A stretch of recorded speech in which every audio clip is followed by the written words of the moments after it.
I'm gonna unmute. All right, so it is 6 o'clock and we are calling this meeting to order. To be sweet. She does that. Yes. Wonderful. This takes me. So Kathy's gonna present the first line item here, a fee schedule update. So what we have coming from my side of the world is we're gonna add fees to our fee schedule for photocopies and electronic copies that we provide. Mostly that will be in response to public records requests that are filled. The fees are very minimal and we're just adopting what we can legally by RCW. Basically, if someone wants to come in and inspect records or look at them, they can still do that, of course, for no charge. We are adding the language on document only during business hours.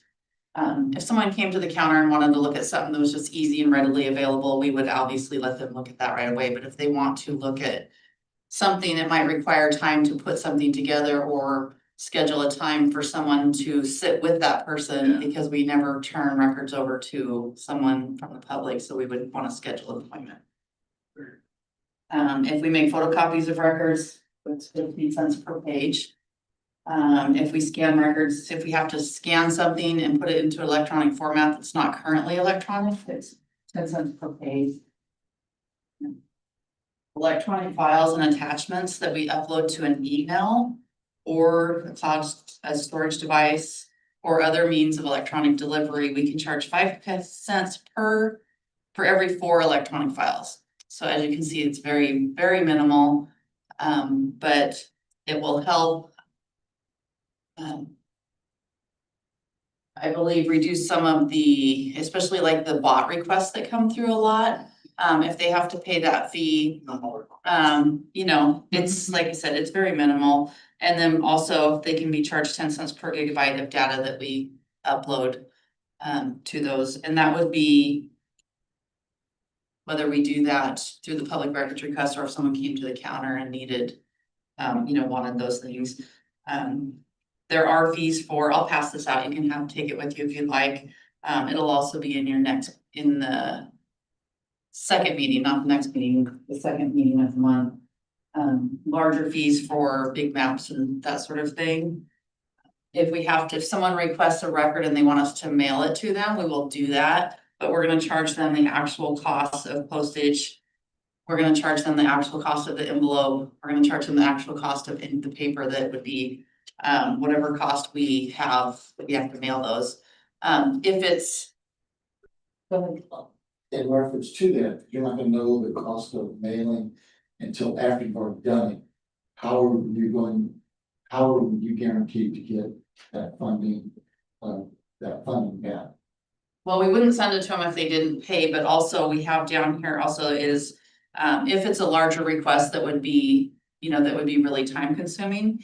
If we estimate that it would be $50 or more, that we will collect a fee or a deposit up front before we start working on the request. This isn't to dissuade people from. I've heard professional people, mainly for the professionals that are doing records requests to trip up cities, get them in a large lawsuit, stuff like that. If they're asking for thousands of pages, I think it's responsible for the taxpayers here locally to expect. And that's why I was curious, and I'm not trying to dissuade anybody. I just wanted to know if somebody were to all of a sudden go, hey, can you mail it out to her? And next thing you know, taxpayers pay for something that everybody else is. They would have to, they definitely have to pay for it before we would send it. You know, we would get the cost and let them know what that would be and then we would send it. These are typical costs. Yeah, these are just RCW. There are some cities charge more and you can charge more, but in order to charge more, you have to do an actual cost analysis and literally you are taking a stopwatch and you are timing the exact time, not to locate the record, but like to scan it, to go to the copier and scan it and to do, it's pretty time consuming. It would take a lot of time to be able to get enough data to be able to justify that. So even at the recommendation of our attorney recommended it with RCW. We will also add language in there that we are adopting the fees in the RCW. So that way, if for some reason the fees for the RCW change, we will automatically be able to update our fee schedule with those Of course. according to the RCW. I don't think that will happen, those don't just really go up much, but they could, with our economy, they could adjust slightly at some point, and we would wanna just keep that the same. The other item that we're adding is a customized access fee. And what that is if we have to go through IT, if to prepare or provide customized data, when it's not a service that we use for any other purpose, basically what that means, we would have to go out and buy a new program to be able to do whatever, to, put these records together or to provide them in a way or to, that we would charge that fee to the requester to do, and that's also part of the RCW. If we have to hire an outside vendor to do, maybe there's some old tapes somewhere that have to be converted. If we have to hire an outside vendor, then we would just pass along the actual vendor cost to a requester. And that's really, I'll pass these around, if you want one, you can take a copy and, but that's really the fees that we have. Anybody have any questions? So we never charged anything for anything, we just was wanting to be used. Well, yeah. One time. As soon as it gets used one time, you gotta put it in place. I mean, and it's the standard is charged to the body Yes. guys. Yes, absolutely. And it's not, like I said, it doesn't cover costs. We have a request we're working on right now. Karen, I asked her today, I said, hey, how many hours do you have into that request at this point? She's got at least 24 hours into it. Wow. I'm probably a good 8 hours into it and I'm not done. So, not all of them are like that. Sometimes we get one that somebody just wants a document that's super simple. We can go grab it. Or sometimes they want something that's on the website and I'm like, okay, that's on the website. I can just respond right away. I give them a link to the website where they can get it. And, some of them are quick, but some of them aren't. Some of them just take a thought. So the majority of what people are looking for is available free on the website, right? Usually. Some stuff are, I wouldn't say a majority, but some items are, and we provide a link to that. If it's on our website, we provide a link where they can just access it. So video camera footage from body cams. Oh, those times, yeah, I see. And those are done by the police department, but then we already have a fee in place for those redactions of the document. Does anybody have any other questions? And we'll turn it over to Lynn for her side of it. Hello. Thank you. So I am here, because we have been, reviewing the park rental structure. In an effort to make sure that we are keeping up with our costs that are incurred for, staffing cleanup, throughout community events. We just want to make sure that we're aligned with our operational costs, our community needs, and our long-term sustainability. We have worked, Cody's team has worked incredibly hard to get our parks up to the beautiful standard that they are now. And we want to make sure that we are maintaining that, despite the findings of community events that we have. So what we have now is a really low cost usage for events. For Yelm City Park, which is the only park that we're going to talk about today. It's a 1-day event or a 2-day event. 1-day events are at the most $19.50. 2-day events at most are $3,400. Most of that is gonna stay really similar to on the new fee structure that that'll be proposed. The big change that you'll see is right now our park is a flat rate, regardless of event size, type, anything. But you can imagine that there's a big difference in staffing needs from a 2,000 person event to a 10,000 person event, right? So what you'll see is, we've tiered it out for 1-day events, 2-day events, at a up to 2,500 people, up to 5,000, up to 10,000, and then 10,000 plus.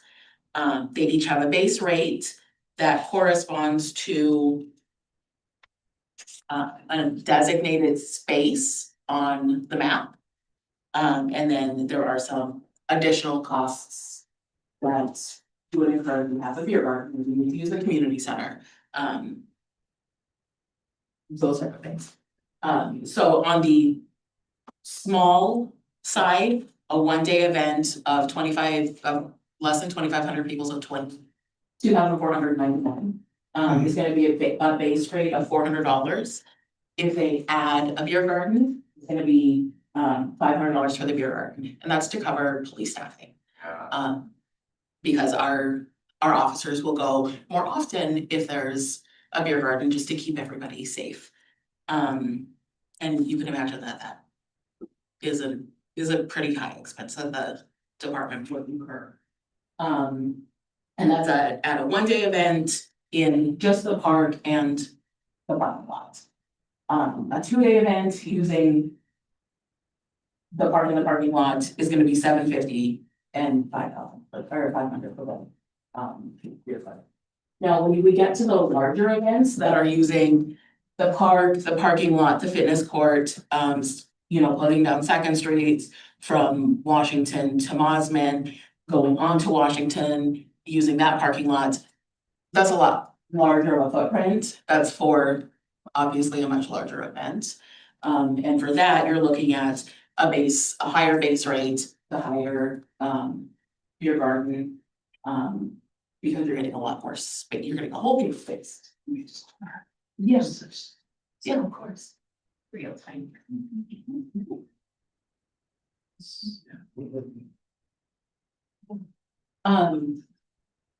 So this is just to kind of, like I said, to offset the full cost of what it takes for our people to maintain the parks. Keep the staffing levels, just help offset those costs. Yes, sir.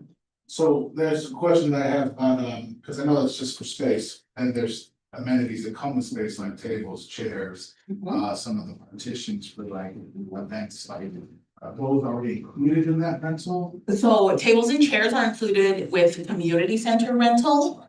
So if you, the community center is billed separately at the standard community center rates. Barricades are included in apartment hooks. Yeah. So that's kind of like, oh, we get those too. Yeah, yeah. That's good. For the fees and all, if it is a local resident that is renting out, they wanna rent out the park, we give them a discount, where is it the same cost, It is currently same cost. I don't have anybody currently that has put in requests for park usage that is, that are outside of our community.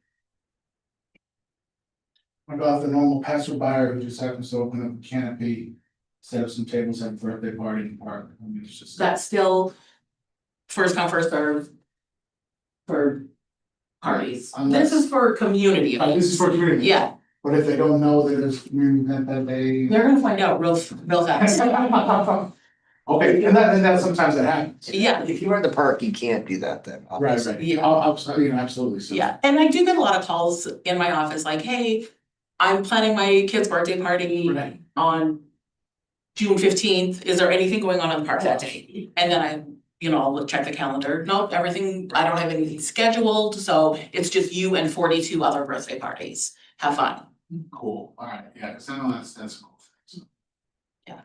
This is just a side note on maintenance, and I think I've talked to Cody about this once before, and it sounds stupid, but my observation.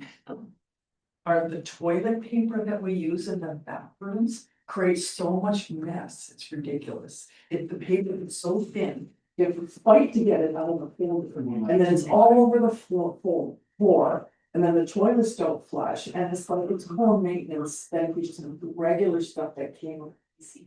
Cody, are we still using Apply? It's like, it's crazy. No, it's we order the bulk that every city orders, which is the very thin one, and it promote. You be, yeah. We can look at the budget to two-ply the paper. Where you have 10,000 people, you have 5,000 women using the women's bathroom, and it's a mess. We can bidet them all, if you'd like. They can all be bidets. I mean, have you gone to any community events? But it's just frustrating. It's just like. As, you know, I work in the community center 1 day a week, I see know your what I mean. frustration, yes. Just saying, I do think that that would be an additional cost that is incurred. would it double the cost of the toilet? I mean, if we're doubling the ply, we're gonna double the cost. So, hey, you heard it, Terry would like to double the fee, excellent.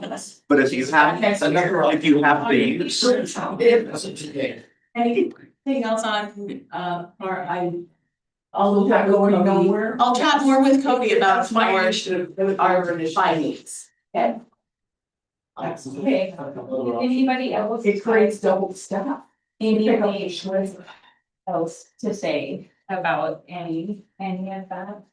No, okay, wonderful. Maybe they have anything here. Let's see, so we have another presentation coming our way about comprehensive plans updates, and I was told that here you present. Yeah, not really much in the way of presentation. I came bearing gifts. I like binders. These are hard copies of the comp plan for. Are they all the same? Yes. Oh, So you just pass them down. grab the other one. There you go. I don't know what you need. What do you got one more? Okay.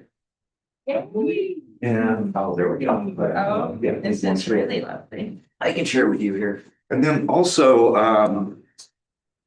I just thought you all might be interested in having a copy of our new city boundaries. Yes. Oh, yeah, right. Looks a lot cleaner. Oh. Yeah. We got a lot of boundaries in how they call it. So boundaries. Logical boundaries, I like that. Need one more here. Thanks. So, you actually, you don't get one. So the annexation became final on March 29th. We've already seen quite a bit of activity, people interested in developing and also even getting code compliance calls, Also, it's already. trees in the right of way. Yeah, it's that. So we had 1,200 acres. I will give you a heads up that in a couple months, probably, we will be coming back and assuming you approve it, there are about 5 or 6 parcels on there that we want to rezone. So a couple of them are these industrial parcels that are not gonna have good access to the loop when it develops. There is one small commercial parcel right behind Safeway, which is adjacent to the existing apartment buildings that are there that you'll. Yeah, so anyway, I didn't want to spend too much time on that, but I thought that'd be something we might want to put in your office. So far as the comp plan update goes, the planning commission voted to recommend approval to the council in December. We didn't bring it to council at that time because a lot of what we did in here, like our maps, we're assuming that the annexation would take place. So if it didn't take place, I just want you to adopt it. We held this until this. Yes. I was thinking. And Department of Commerce is aware of it, and they were fine with it. There are so many cities and towns out there that we need to finish their plans, so they're not concerned about, being a couple months behind, the December 30 adoption date.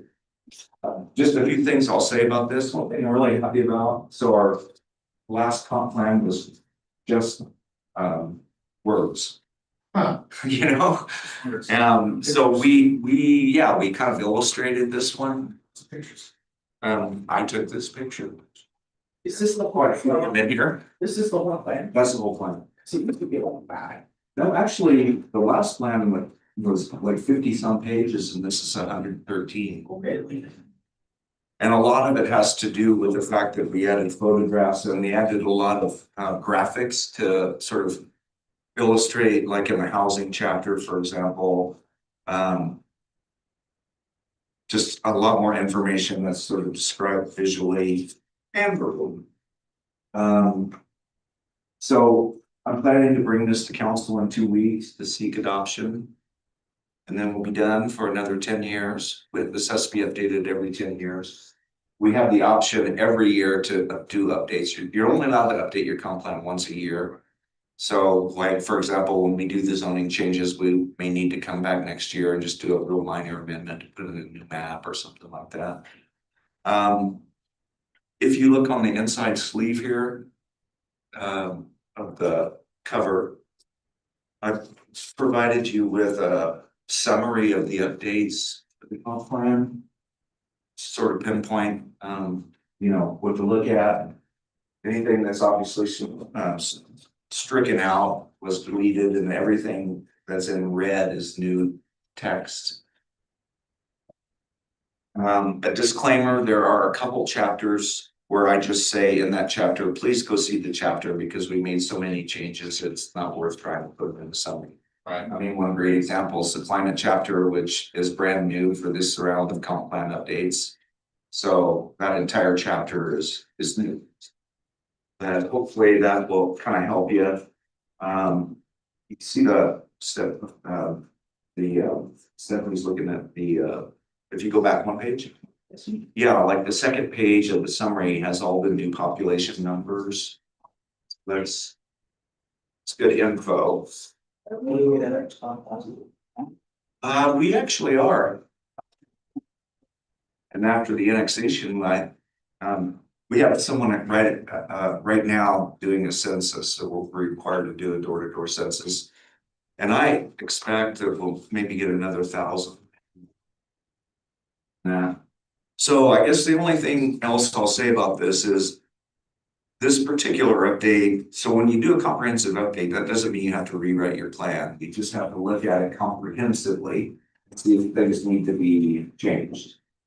The 3 areas that were the most changed for us were the housing chapter, the transportation chapter, and of course the climate. So utilities chapter, I mean, there's not a whole lot more you can say, you know, new goals and policies for utilities. Although we did add some new maps in there, you know, showing where sewer and water and things like that are. But the housing had a strong emphasis on us needing to come up with goals and policies for affordable housing. Transportation required us, legislature required us to start looking at a lot more goals and policies that would encourage multimodal transportation, which basically means bike routes and walking routes and neighborhoods that encourage walking. And, you know, some policies like allowing, for example, in residential zones, maybe a small convenience store or something like that, that encourages people to be able to walk to go get their onions as opposed to getting in the car and driving safely. So things like that. That's really about all I have. We've got some more. Really? Yeah, a little bit of homework. Hopefully that summary will really help you kind of guide you. Really cool. I'm just looking at the map and such. There's the R4, which is off by the canal, it was industrial, and there's that R4. And looking at how the plots are there, and this may just be deceptive, but those plots, they look like the same as a R6. And so I'm wondering why does that need to be fixed, or is that just a looking at the map and it's map deception? So you mean that these little like, The yellow. yeah, the parcels that already exist? Is that right? Yeah. Yeah. I'm not sure what density those were developed to. I mean, it's already developed, so it's not gonna develop anymore out of that. Right here, Cody? So again, our general principle in the zoning is to go less dense as we get closer to the. See, I understand, I'm looking at that and I think it's one of those kind of. We have something that's on one and it's going into a different one. Yeah. So I just want, I think we have to keep everything consistent, that might be another one you might have. Yeah. Industrial. So the R4 is currently built out, is what you're asking? Right. Yeah, so this, because of the bypass, they got to account for all that land is their zoning. So it is built in R4 density. It seems more condensed just because of the bypass land they got to count as part of there, because they couldn't build houses in it. So it is R4 zone and built with that. It just seems more condensed because the whole parcel got taken, split in half down the middle. So if we zoned it to R6, it wouldn't match the density because of the original layout of that parcel. So then it's just like the map to sections. Yeah, because it's hard to tell the other bypass went right through the middle of it. Right. One of the things with our code is when you calculate your density, you can include all of the right of way. And so therefore, there will be cases where you'll have a little actual denser looking development because you know, the right of way is not built on. One of the reasons we do that is so if a development has a major highway going through or something kind of road we need to take right away from, they don't get punished for that. They can still build at the density that we don't do. Can you remind me when are you bringing this to us? 2 weeks. 2 weeks, and Yes. we, Three. as, Three. Yeah, your second meeting. okay, and as I'm reviewing this, if I have any questions, Yeah, absolutely. Give me a call. oh, and then one question around this, zone, our zone 8 folks. Yeah. What are we doing with them, are we? So I sent them a letter shortly after council voted saying, hey, you know, I'm following up on what I committed to in the council meeting. I want to meet with you all. I want to and I sent them a copy of the zoning regulations that they were under when they were in the county. I think those regulations were a lot more onerous than they really thought. I mean, there were lots of uses that had to go to they're called special use permits, which require hearings and things like that. Anyway, I sent them a letter. I said, I would like to meet with you. We'd like to create a new zone called the Heritage Zone. Yeah. That encourages, that recognizes the unique heritage of the area and the existing rural agricultural uses. I only heard back from 2 people so far. There are only 9 property owners in zone 8. So I have worked on, since I hadn't heard back yet, I went ahead and worked on trying to create a proposed code for that. Yeah. And then I'm gonna follow back up with them and just say, look, you know, I'd like to meet with you, but I need your email addresses so that we can start communicating on this. Okay. Yeah. So Gary, the affordable housing is, the criteria is by the income, is it backed by the income of the people of the? It is. 80% of the median. It goes, income? well, there are several levels. There's 0 to 30, which is what our Habitat project is. There's 30 to 50, 50 to 80, 80 to 100, and they actually have a 120, which is not affordable housing, but I mean, that's a category. So, getting anything under 80 is really difficult to do unless it's something like a Habitat for Humanity project. If we would have sold that property to them for them to do the development, then what would we have done? Like, how do you meet this criteria? And does anybody meet them? Okay. And Well, they those bought low-income property that was peoples- for sale, but if they would have never come and Soundville would have come to that property, we would not have that lower income. Those low income levels, there's no developer that's gonna be incentivized enough to come and do this unless they are like a Habitat for Humanity, or we have some housing groups that run what's the category of permanent supportive housing, which is the lowest income level housing. And a lot of times those will be like little tiny homes that are on, that are run by organizations that specialize in helping people Right. get into housing. Obviously, we would try to have that whole spectrum. Right. What if nobody comes and builds true affordable housing? I know, well, I don't know what to tell you, because we have, when we did our housing allocation with the other cities in the county, Yelm was hit really hard. We're supposed to be providing somewhere around 5,000 affordable units over the next 20 years. some of it's because our existing stock of affordable housing is so low, so we kind of got hit harder than other communities by percentage. But all we can do and under the law is, we can sort of promote and accommodate. So all we can do is provide the laws, the codes, and perhaps some incentives that might encourage people to come in, but we can't make them come in. And we know that we're not gonna be able to meet those numbers.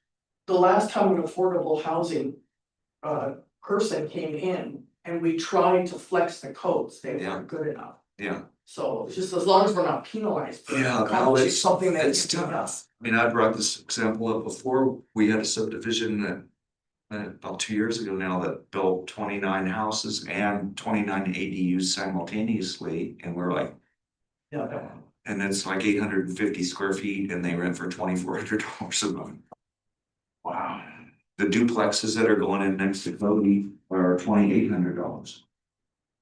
I mean, we are doing things, looking at doing other things, but for example, reducing connection fees, reducing impact fees. You know, we take a hit on that when we do it, but those are kind of the best things we can do. As long as we're not penalized. Well, it's gonna be, yeah. Is that according to what's called the board? The 2,400? No, I don't think that would qualify. I'd have to look again, but it's based on the area median income for Yelm, which is household income, which is in the high 80s. 893 last I checked. Okay. Yeah. So. Anyway, yeah, The state doesn't penalize somehow. I don't find that likely because as long as we're doing what we can to accommodate it under the law. And the fact is, the numbers like every city got in Thurston County are not obtainable. I think that we got the formula from Commerce. So we had to apply the formula. We were allowed to adapt it a little bit, but it's a brand new thing. So I think in 3 or 4 years, you know, they're gonna have to revisit where things sit and just kind of like wake up. And just summarizing the climate thing, obviously we'll read it, right, but is Yeah. there anything out of the ordinary? with No, that I other think, than just- you know, we've heard some feedback at planning commission, you know, that we wanted to Yelm size it. And I think if you look in there, they're all pretty common sense goals, like try to, create infill, for example, and not sprawl, and try to create walkable neighborhoods and things that get people off the road. Promote things again like electric charging stations, which we already do. A lot of things we had in our old plan because we were engaged with sustainable Thurston at that time. There were a lot of goals and policies that still apply that fit right in there. But there's nothing too drastic in the climate section. I think with affordable housing, your best bet's going to be organizations like Habitat, that actually is affordable. Rather than somebody saying, well, we built a sort house, but it costs $2,400. Right, I mean, there's no builder that's gonna build housing at 0 to 30% area median income levels. Without some massive Without the city purchasing the land and having a management group Yeah. do it. Yeah. Right, so I guess if in the future, if we need to have more affordable housing, then keep paying attention to organizations like Habitat for Humanity, where they come and present and ask for a project, because that's gonna be your only bet, otherwise people can't afford to live here unless they make $90,000 a year. And if I remember correct, you actually have the numbers of what we're supposed to have for affordable housing. Yeah, oh, yeah, they're in there. And the other thing, not to drag on this, but the fact that we have such a large military presence. It creates a distortion in terms of. In terms of like affordability, because E5s are getting $2,500 a month for housing that does not show up on their income. So it looks like we have a lot of people who are in a lower affordability bracket, but they're actually being able to afford But it also inflates the cost of housing for other people who really are in those affordability markets. The market knows that military community is guaranteed a housing allowance, and they're gonna raise the price to a certain rental rate because they know they can get it. Yeah, and then you have floats or sinks all boats, you know, and for others who aren't in the military.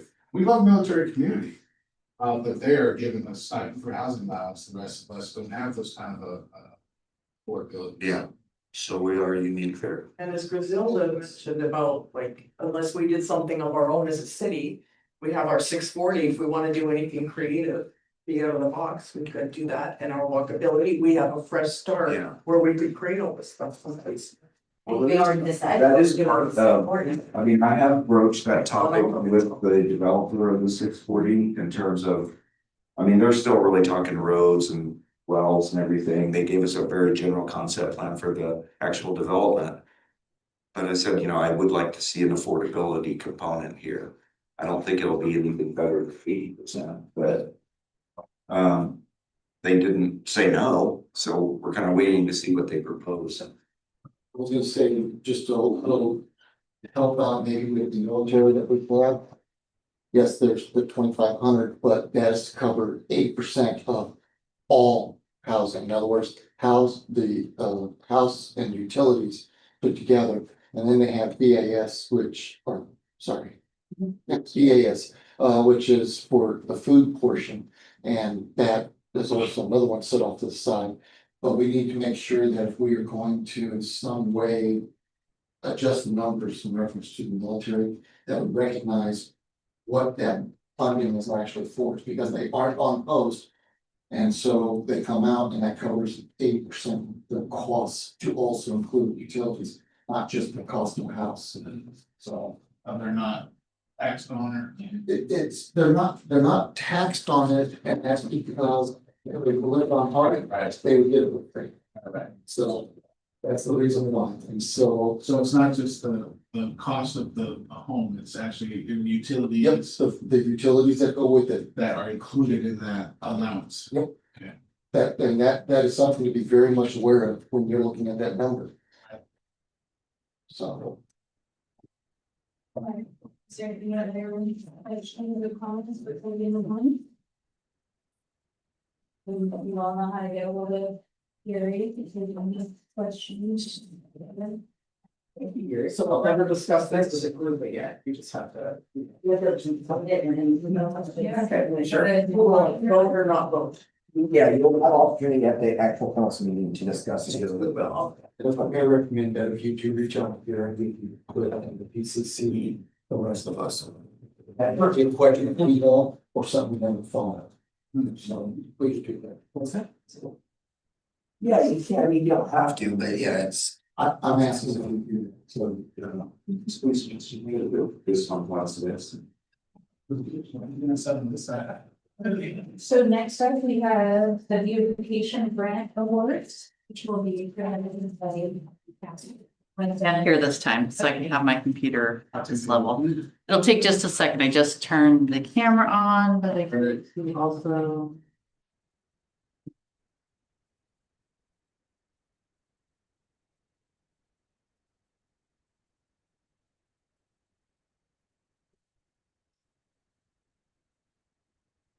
So I did a quick presentation here and I wanted to quickly summarize the program because we have some newer people who weren't here when this was adopted. And then also if we have members of the public watching that aren't aware, all of the information on the beautification grant is found on our website. I can tell you exactly where that's at after this is done, if people would like to know, but this is just going to be a real quick history and summary of before we get into the actual applications that we received.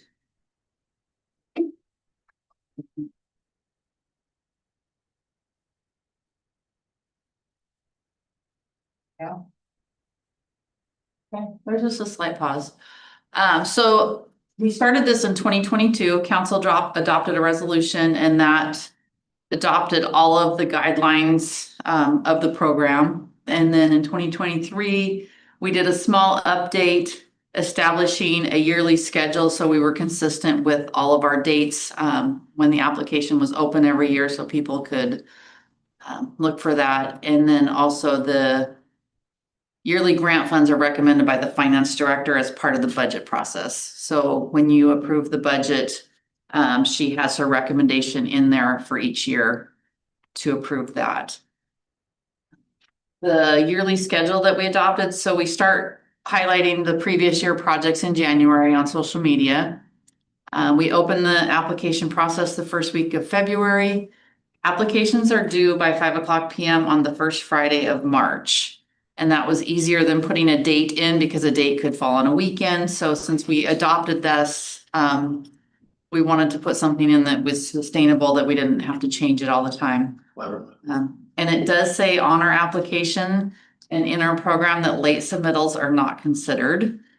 And then the committee meets to review them during the second and third weeks of March. We usually meet the second week, and then if there's a needed to have a second meeting, or that would be scheduled. So just quickly, if you're not aware, the members of the committee, Mayor Pro Tem, the city clerk, the finance director, and the building official. It's really just meant to improve the neighborhoods of the community, specifically the downtown area. And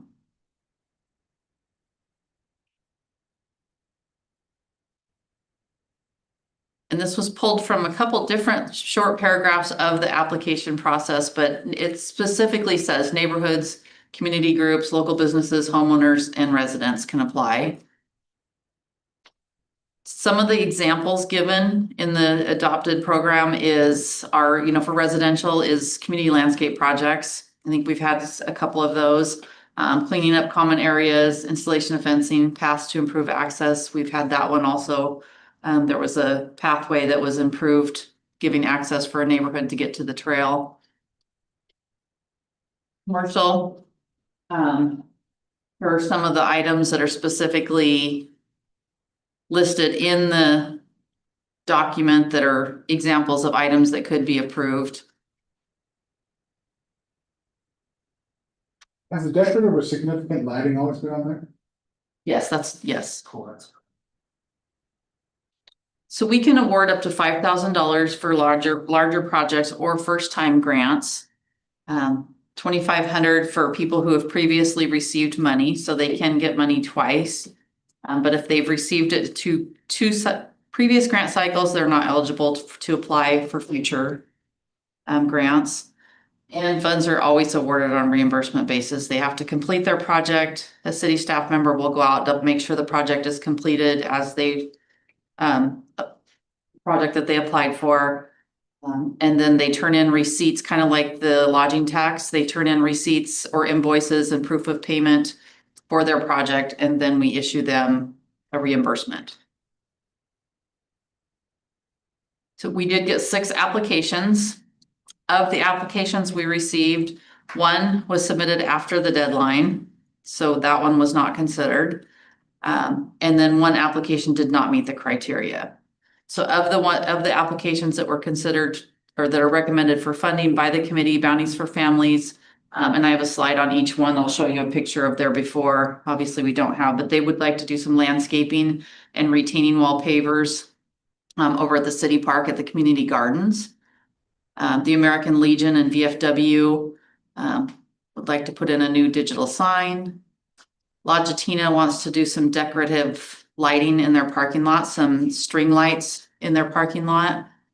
And Steve Craig, for his building right over here at the corner, has applied for Yes. the awning. What business is that? That's the old building, the Drew Harvey Theater, where the semi trucks always. Is it a church now? Steve Craig owns the building. Okay, but it's not a business, Correct. It's just. just the building. Yes. Okay. That the semi trucks hit as they turn every day. That his awning was hit by the wind. Oh, that was the wind? That was the wind. That's a bad wind. So in these projects, all of the projects have to meet all of our municipal code, any regulations that are, and so anything that is done, we also run that by the building officials, part of the committee. And so we also checked with the planning department, like on the parking lot, lighting, They're gonna put up metal posts, and I have a picture of what their little mock-up. And then they're gonna run lighting to the building, like they'll have like 3 strings of light that will go. And so the community garden, these are their before pictures they submitted. They want to, does that do that there? Yeah. Do some retaining bricks around this area where you have those walls that will clean it up and just make it look a lot nicer. And, you know, along these areas here.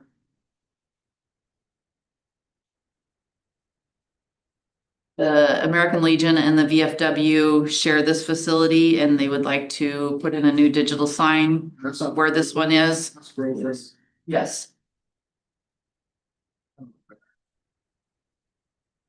Here's kind of their mock-up of their decorative lighting that they would like to put in. And it'll clear the height, like you said before. Yes. And they did reach out to our planning and our building department. The posts would be metal posts. They would be set in concrete with rebar, and they would meet all of our requirements. And then the picture of the awnings. Now with the awning, just because I'm wondering, being that it was wind, wouldn't that be like an insurance claim, wouldn't you think? If you have insurance, It could, but it also fits our criteria too. okay, I mean, it is a hot mess. And I do believe that there's a lot of it in the center of town, so I get that, I just know it's, just check. I mean, if that awning fell on somebody, it would be his insurance claim and everything else that would be. Then you've got physical damage to a person, And personal injury. while that does need fixing, and because Tracy's not here, I just have to say that beautification originally was not for maintenance.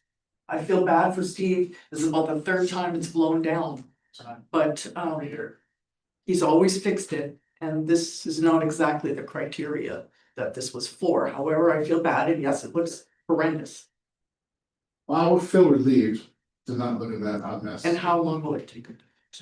In reference to this, for the awning, is he, with this project, is he upgrading it to make it so it's a little bit more durable? Or is it going to just be the same awning that's been there? That's just my one, that's in the application. I believe it is replacing. I don't believe he had any indication of upgrading it to a different material or. Does the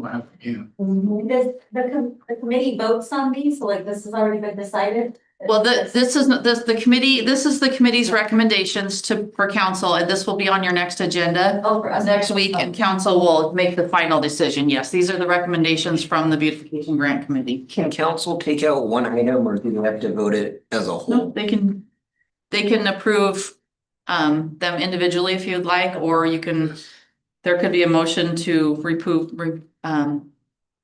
approve all but a certain one. The committee goes through, please correct me if I'm wrong, but the way that I saw it, the committee goes through and makes sure that it meets the criteria. Such as you saw, I think it was 4 that meet the criteria, and there was 2 that did not. One was submitted past the deadline, that was very easy, verifiable. Black and white, the other one didn't meet the criteria, so that one, we kind of pick apart and make sure that it meets the criteria, and that is that. So it is up to council beyond that. And however you make your motion is however. But right, and that was a great point. I mean, if he could find a way and solidify this where it never happens again, great. So what if it happens every year? Well, he could do it twice, what you're saying. So I would be mindful as we think about things like that, kind of goes back to what we discussed eons ago. Are we choosing their project? They're choosing a project and asking for grant money for it. We're not choosing their project for them. They're just asking for grant money. Yeah, and again, goes back to the completion of the project, showing that they've completed it, fixed it, and then after that it's been done, Reimbursement. then the reimbursement, but if it's not done, the reimbursement is gonna happen. We just approve whether or not we agree. Is there any follow-up on former projects? At all? What is it By that the you're committee. looking for? Well, for instance, when that person put in the sprinkler system, what if he never used the system and the grass was dead anyway? They wouldn't have given the reimbursement check if it wasn't complete. So Yes, but what if he never uses it and so the beautification doesn't exist? Maybe Jenny, we what you say? direct our question to the presenter. You know what, that's a great question, and we make sure the project is completed, but we really don't have any recourse to follow up and, I mean, to see.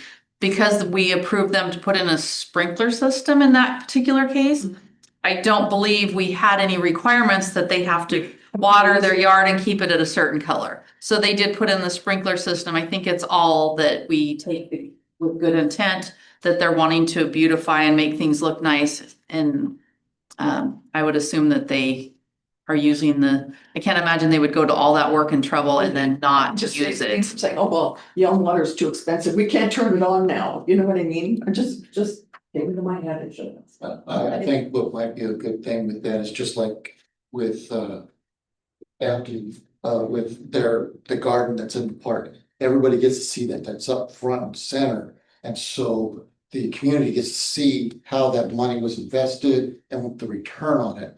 It's some of the others, and so, you know, maybe, I don't know, that somehow we can just remind us of, these are ones that you've approved before, here's what's happening, and then here's the new ones that come. A review, like a yearly review. Well, and We this did is. that last year. We Yeah. highlighted all the ones that we had done and picked all the after pictures to council, and we did a presentation on all the before and afters of.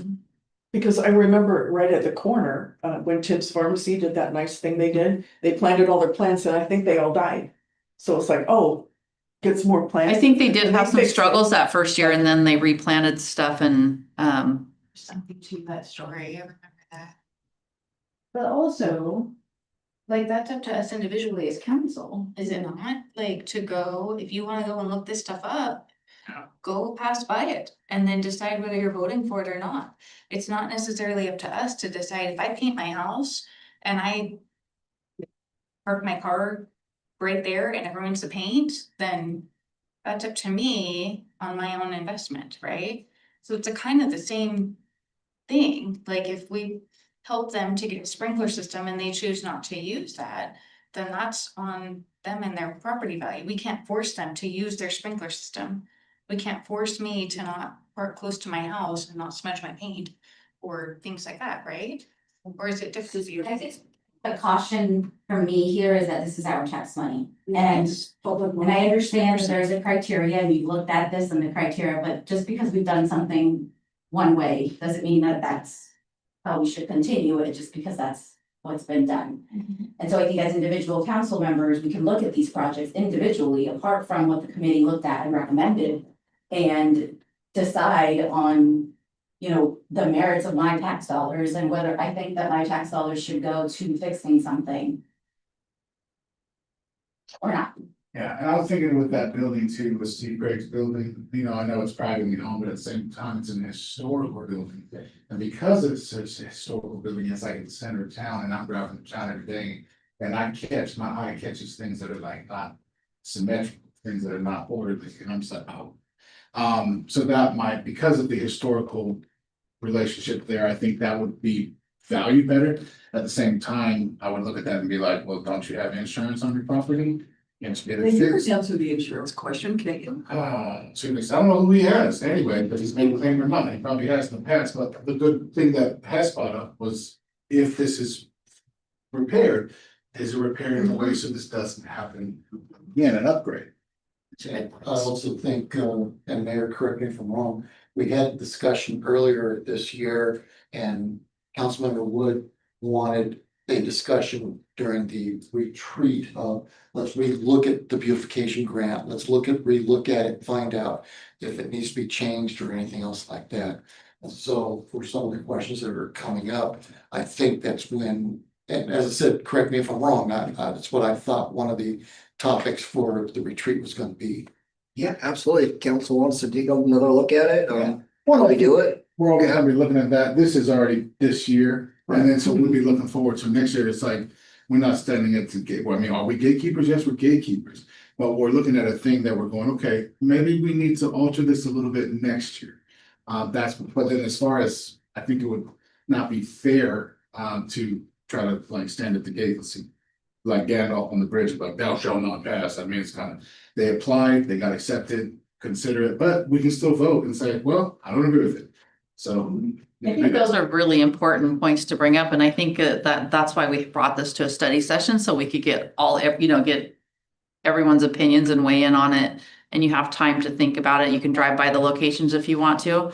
But if you do see the program and you want to, because when the committee meets and looks at it, the committee is looking at it based on the guidelines that are approved that we have right now. And so if council as a whole or would like to, revisit that and change the program, change the guidelines, then that would be, definitely something that, you guys can make the recommendations, we can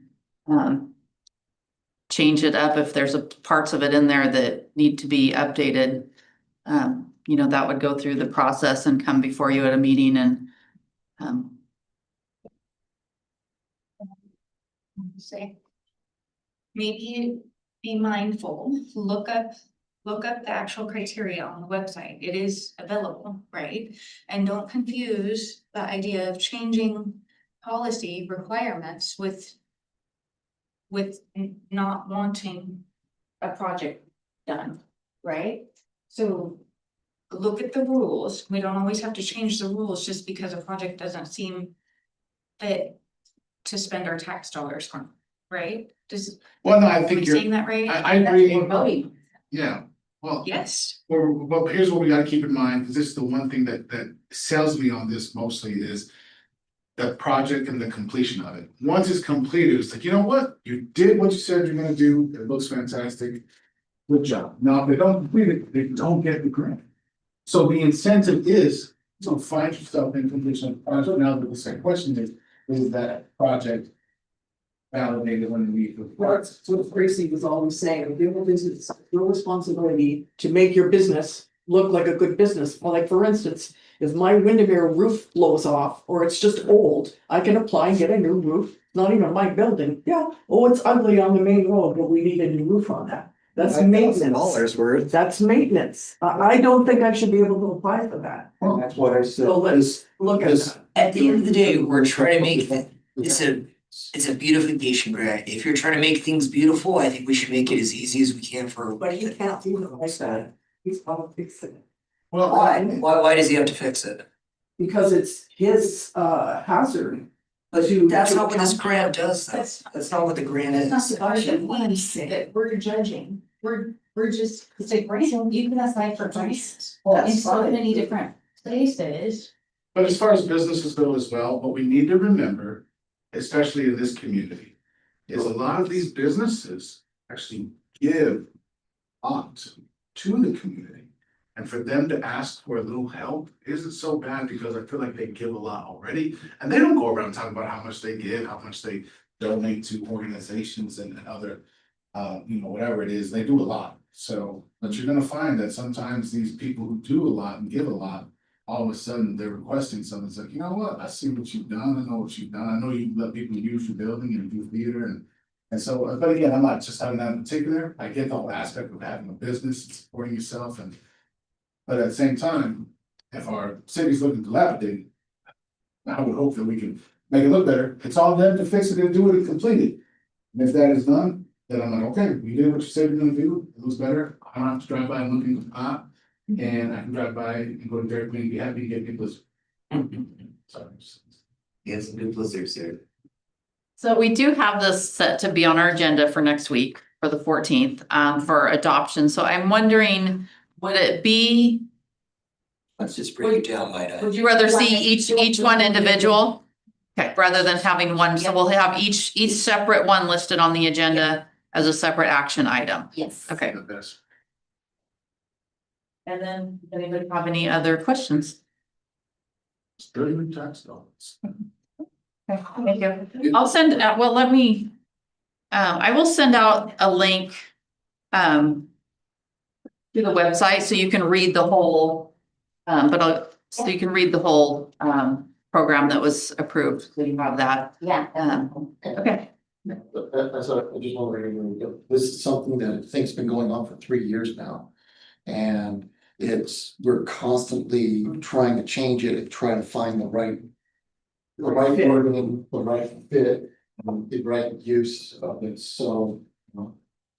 If you have issues, let's bring it up into. When we first looked into it, I think Olympia was using their money for murals and statues and artwork, and that was beautification, that was the definition of it. But obviously ours is broader, but it may be too broad. Well, this was copied, I believe it was, Olympia. no, and Edom Law maybe. Had the program, and so we kind of mirrored what they were offering similar, so. Thank you. Thank you. Good discussion. Yeah, thank you everybody for discussions. So moving on, we discussed. Yes. Did you have a question, Terry, or was that your?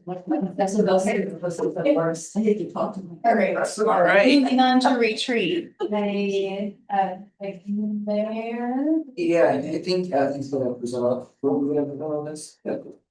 You two went forward. So, that's all, second. You just wanna go with I the, never get this much stuff, I'm gonna come back and sit over here. you just wanna go with the timeline? Yeah, just really quick, we don't have a whole lot of updates, just we do have it set for June 12th and 13th. And we've sent that out to everyone. And ours is kind of estimated timeline is, we're planning to have, we need everyone there by 10. So we want to start the meeting at 10 o'clock on the 12th. Okay. From approximately 10 to 1, we will all be, the management team and council will all be together. We'll be working on some budget discussions, and we will have our lunch. Everybody already turned in their lunch order. And we'll have a working lunch during that time. From 1 to 3, the management team is gonna break away and do some things on their own. And that will leave time, you guys will have some discussions that will just be council discussions. Hopefully at that point, 3 o'clock, we would be able to check into our rooms. And then roughly 3:30 to 6, we will all come back together again for some team building. We'll send this out if you guys, you'll get this, we'll send it out to you. Now, this is all tentative, it could change slightly, but this is kind of just a rough. 6:30-ish. We'll be done for the day. Everybody will go to dinner. We're not planning a big dinner all at one place when you have that many people to try to get reservations down there. So I'm assuming that people will kind of group up and go to different places, or maybe they'll stay there at where the hotel is. So there'll probably be people will go to a few different places. And then Saturday morning, the management team will leave in the morning. Council will still be there from about, I believe you guys have the room 9 to 1, with the facilitator for your Saturday portion. So we were the facilitator and he's able to. Oh, smooth. So, I think it will be a very packed day and a half, just like it always is. Time will go by very quickly. We do have at least one city vehicle, so we'll get more information out to you. So we really want to encourage people to carpool if there's a city vehicle available. Our travel policy says if we have a city vehicle available, that's the preferred method. So if there's a city vehicle available and you want to drive your own car, of course you can drive your own car if you want to, but you wouldn't claim mileage for driving your own vehicle unless there wasn't a city vehicle You don't available. wanna and you have 3 wanted to. council members in a car, that would be important, beyond 3, beyond 3, so. Yeah. So keep it under. Yeah, yes, definitely, we would wanna keep it under a quorum for sure. So that's just kind of our update, just as a rough timeline of what we've been planning, and the mayor's gonna work with the facilitator some more and do some planning. Who was it again? I think if you're EDC now. And he knows, he's done that before, like as a Mhm, facilitator. yeah. Good. It's on track every time. Yeah, he was very excited to be able to come and do that, so. We'll likely have staff with it as well. So good. And is there a specific thing that we're doing with him? That's what we're gonna go over. He's gonna go over some expectations, what he thinks look good, or not look good, but what favor for. Relevant. Yeah. And there'll probably be an economic development component to it.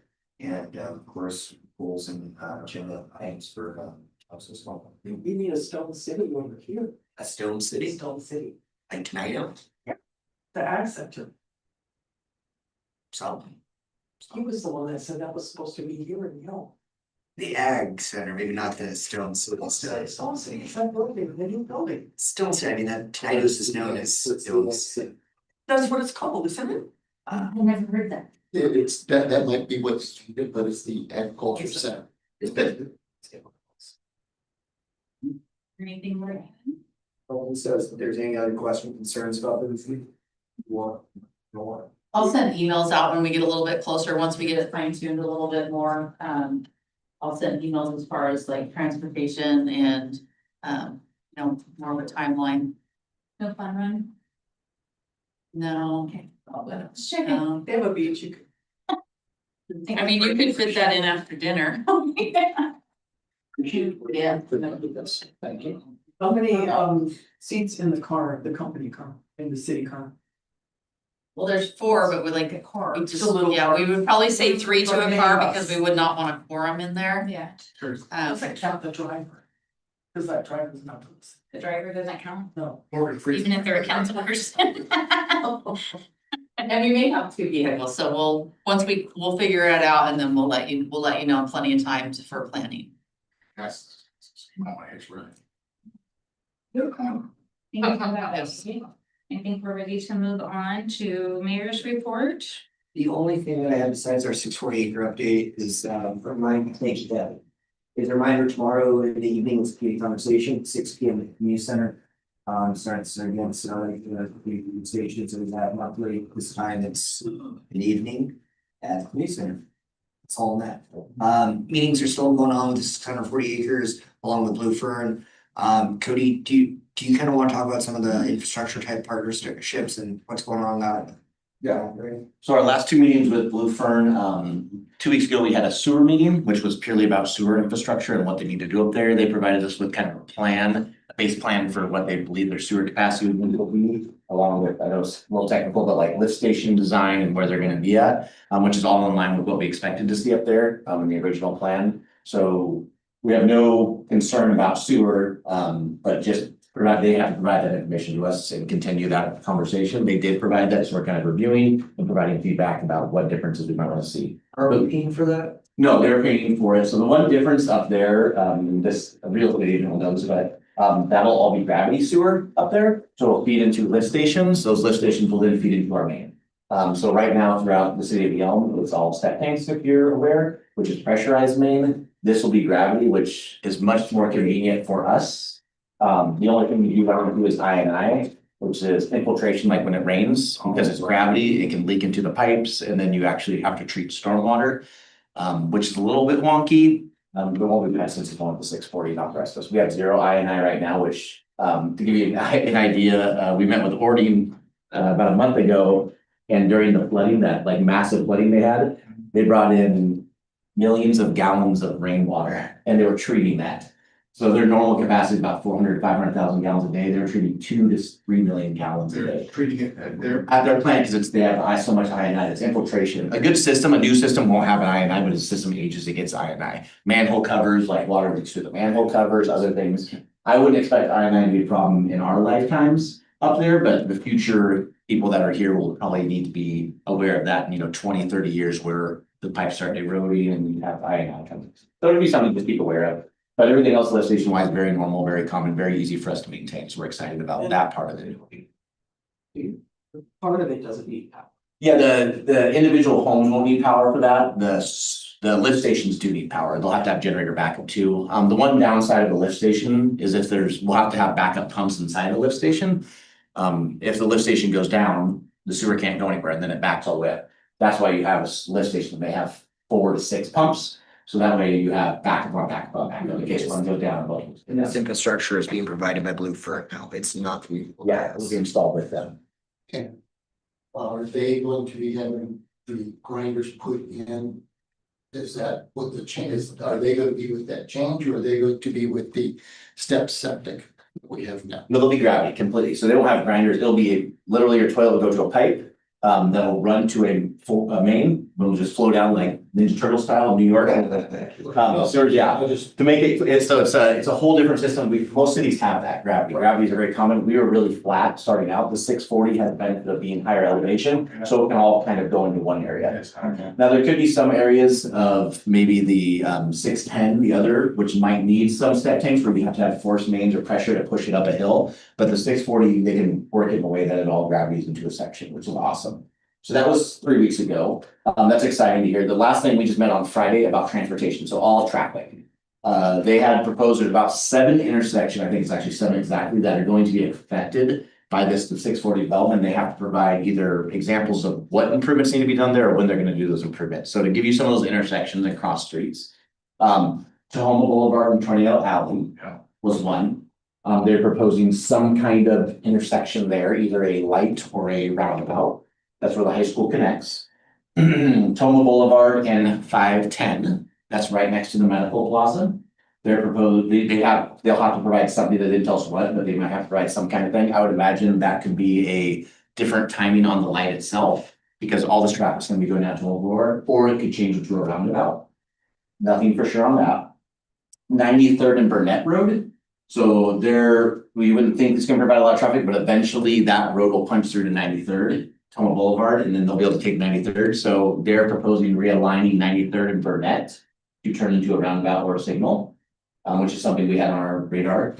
Longmire Street and 510, right by where Gigi's Quilts is. There will need to be some improvement. We're already working on an improvement there. So we may be done with that improvement before they have to, but if not, they would have to help contribute or do that improvement. Berry Valley, and Collins and 510 right next to Rhonda's Coffee and Ferguson Insurance, that intersection right there, they're proposing some kind of improvement. And Can't have that be. When you can fix it. yeah, when I say proposing improvement, it doesn't have to be a roundabout. It could be either putting a median in there so people can't make left turns, or putting a signal there. Doesn't have to be roundabouts, the most extreme answer of what they would need to do. But there'd probably be a proposal of, I would imagine you'll see a couple roundabouts along with intersection blocking, so you can't make left turns, you don't have to go to a roundabout and come around to get onto a road. I would expect Berry Valley to probably be something where there's a median installed, you can't make left turns, but you go to a roundabout maybe at Longmire where Gigi's Quilts is, and you come back and take a right.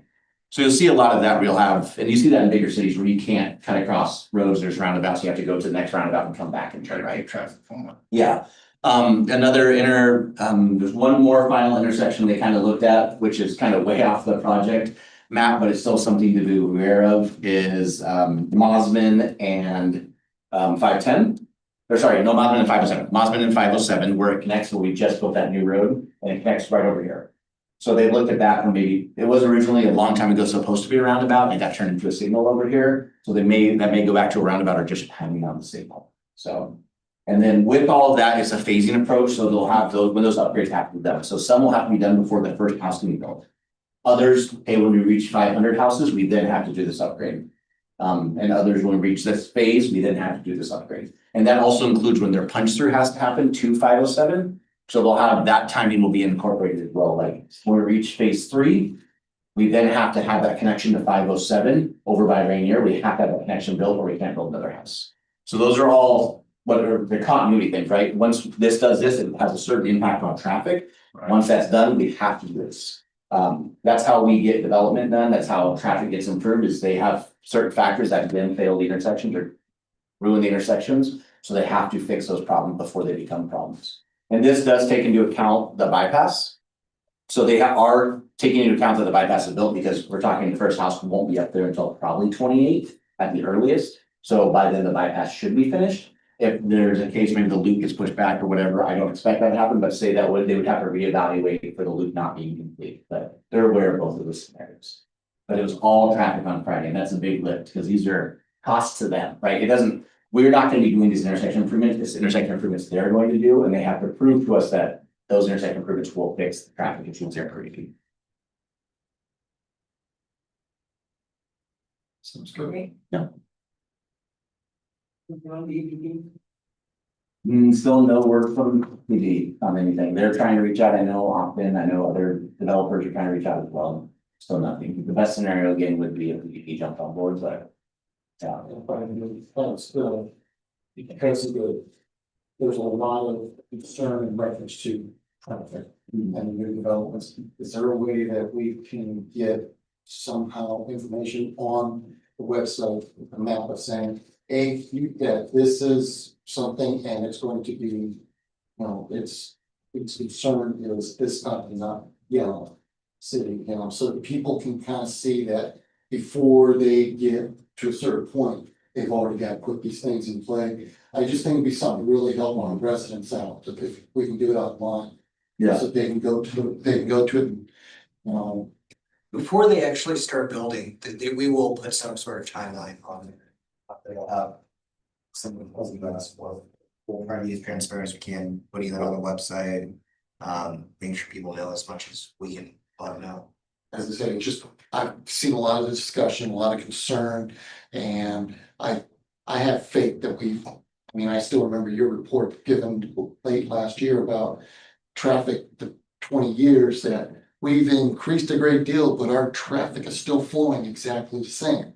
So, I just want to make sure that we have something so that people kind of understand we are aware of what's happening. And it's because of these developers that we're able to get these improvements. That's a good way to say it, and if they're communicating that, that'll help them understand. One thing that is all the things that are included in their hearing decisions, their developments, like if you go on our website right now, you can go to all the decisions. And in there, it talks about traffic improvements. The most recent development, right, says they must provide this amount of dollars to improve this intersection at Longmire. Before they can develop, before they even pull a permit, they have to do this. Toma Ranch is a big one behind the medical plaza.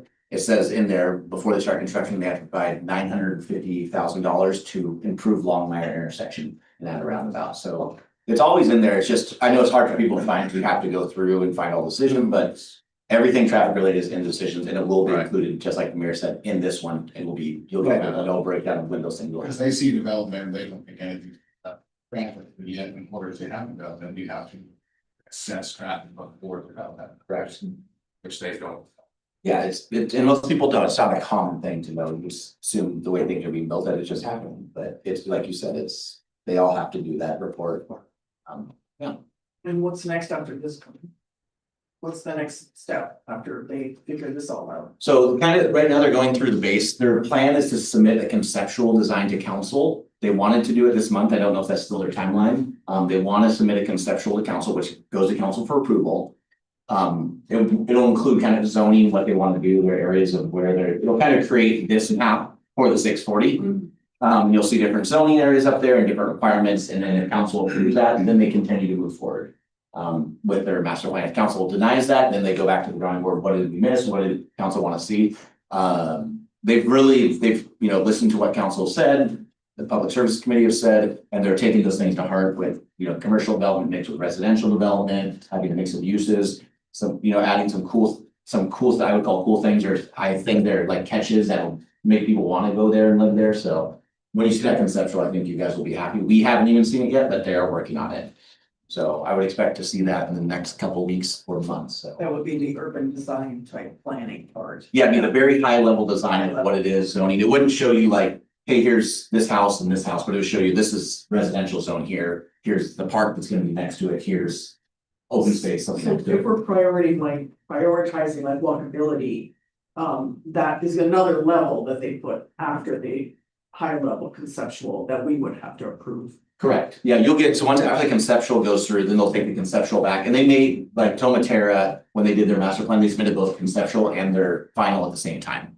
They may do both at the same time. That was their plan. I don't know if that's still their plan. If you had both, you would see all that, where the trails are gonna be, where the walking paths are gonna be, where, each zone where the houses will be set up, how they'll be set up in there. And it'll break all that down. Great patterns. You'll see over bigger street patterns, yes. What then would happen after the council approves conceptual, then approves master plan, then they would go to platting each piece. So they would plat the first piece, and that's the actual individual, here's the lot size, here's the exact house, here's where the driveway lines up. So that would be the next piece. You guys, council won't approve the master plan doesn't show individual like lots, but you'll know that this whole area is residential. This is what the spacing you look at, this is how the setbacks are, here's where the trails are in that residential area, so council does give you that. Just, because of, being on intercity transit, one of the questions I have is when they're all going to be punching through, are they working with you, the plan, for the planning department of making sure that roads are set up properly for bus stops to be set up, or are we having them reach out to intercity transit so that it's a nice smooth transition that occurs and not what we had when to Home Terra? Yeah, it's not an afterthought. Yeah, so intercity transit, when the plan gets, the conceptual gets submitted, we'll provide that to intercity transit. Intercity transit's aware of this development. And so our hope is that they do include, well, we wanna put bus stops here, here, and here. So they're aware of it and they seem on board with it, especially with the punch through, because that's where they need a punch through, because you can't do a U-turn there, right? So. Yeah. I appreciate it. All right, anything else? Anybody? Please. Council member initiatives. None. Okay.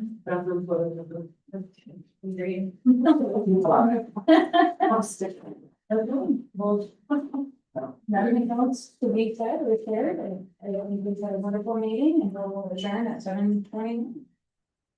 Yeah, wonderful. Thank you, Council.